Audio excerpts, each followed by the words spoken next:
ಆಗ್ಲೇ ಒಬ್ಬರು ವ್ಯಾಪಾರಿ ಮಾತನಾಡಿದ್ದನ್ನು ಗಮನಿಸಿದ್ರಿ. 20% ಕಮಿಷನ್ ಕೇಳ್ತಿದ್ದಾರೆ ಅಧಿಕಾರಿಗಳು ಅಂತ. ಅದಕ್ಕೆ ಪೂರಕ ಅನ್ನುವಂತೆ ಸತೀಶ್ ಅವರು ಕೂಡ ಆರೋಪವನ್ನು ಮಾಡ್ತಾ ಇದ್ದಾರೆ. ಇಒ ನಾಗರಾಜ್ ಕಳ್ಳತನ ಮಾಡಿದ್ದಾರೆ ಅನ್ನುವಂತ ಆರೋಪದ ಜೊತೆಗೆ ಭ್ರಷ್ಟಾಚಾರದ ಆರೋಪಗಳು ಕೂಡ ಕೇಳಿ ಬರ್ತಾ ಇದೆ.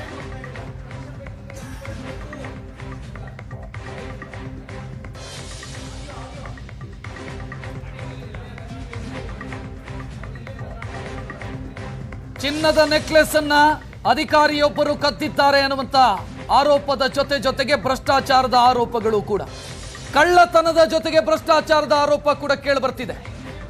ಆಗ್ಲೇ ಒಬ್ರು ಮಾತನಾಡಿದ್ದನ್ನ ನೀವು ನೋಡಿದ್ರಿ. ಹೂವಿನ ಅಲಂಕಾರದ ದುಡ್ಡು ರಿಲೀಸ್ ಮಾಡೋದಕ್ಕೆ 20% ಕಮಿಷನ್ ಕೇಳಿದ್ರು ಅಂತ. ಈಗ ಮತ್ತೆ ಅಂಥದ್ದೇ ಆರೋಪವನ್ನ ಸತೀಶ್ ಅವರು,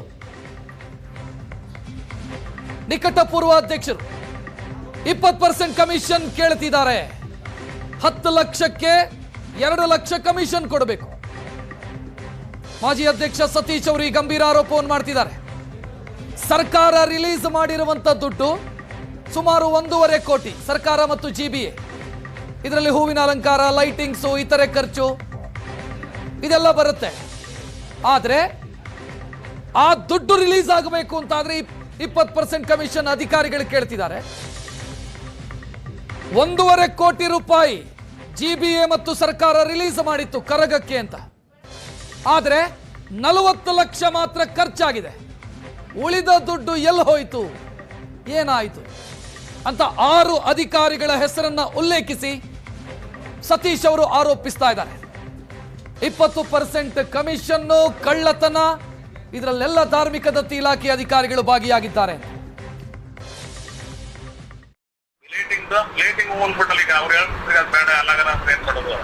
ಸರಿ ಲೈಟಿಂಗ್ಸ್ ಮಾಡಿಸಿ ಸರ್.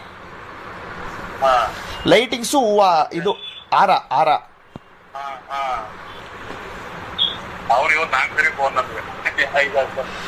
ಹೂ ಸರ್ ಅವನ್ಗೇನು ಗೊತ್ತಾ?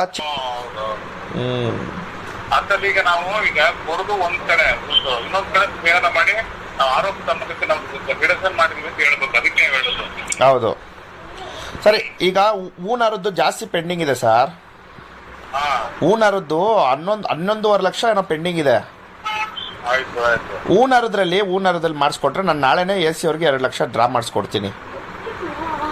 ಅವ್ರ ಹತ್ರ ಮಾತಾಡ್ತೀನಿ. ಹೂನಾರದ್ದು ಹತ್ರ ಇನ್ನು 18 ಇರೋದು. ಈಗ 25 ಇವತ್ತು 3.5 100 ಕೊಟ್ಟಲ್ಲ, 30 ಇದೆ. ಹಾಂ ಸರ್. ಅದರಲ್ಲಿ ಲೈಟಿಂಗ್ వచ్చి ಇವರದ್ದು ನಾನು ಅನ್ಕೊಂಡಿದ್ದು ಲೈಟಿಂಗ್ ನೀವು 6 ಕೊಡುದು.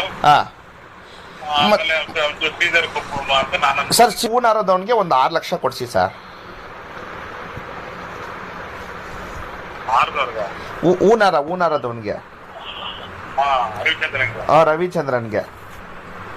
ಮತ್ತೆ ಇದು ಈ ವಸ್ತ್ರಪೇಟ ಅಂತ ಇದೆ, ಅದನ್ನ ಮಾಡಿಸ್ಬಿಡಿ. ನಾನು ಏನ್ ಮಾಡ್ತೀನಿ ಗೊತ್ತಾ, ಹೂನಾರದವ್ರ ಹತ್ರ ನೋಡಪ್ಪ ನೀನು 2 ಲಕ್ಷ ನಿನ್ಗೆ ಆಮೇಲೆ ಕೊಡ್ತೀನಿ ಅಂತ ಹೇಳ್ಬಿಟ್ಟು ಇಲ್ಲಿಗೆ ಇವ್ರಿಗೆ 2 ಲಕ್ಷ ನಾನು ನಿಮ್ಗೆ AC ಅವ್ರಿಗೆ ಕೊಟ್ಟು ಕಳಿಸ್ಬಿಡ್ತೀನಿ. ಮತ್ತೆ ನಾನು ನಿಮ್ದು ಹೇಳಿದ್ದೀನಲ್ಲ, ಅದು ಮಾಡಿಸ್ಕೊಡ್ತೀನಿ. ಓಕೆನಾ ಸರ್?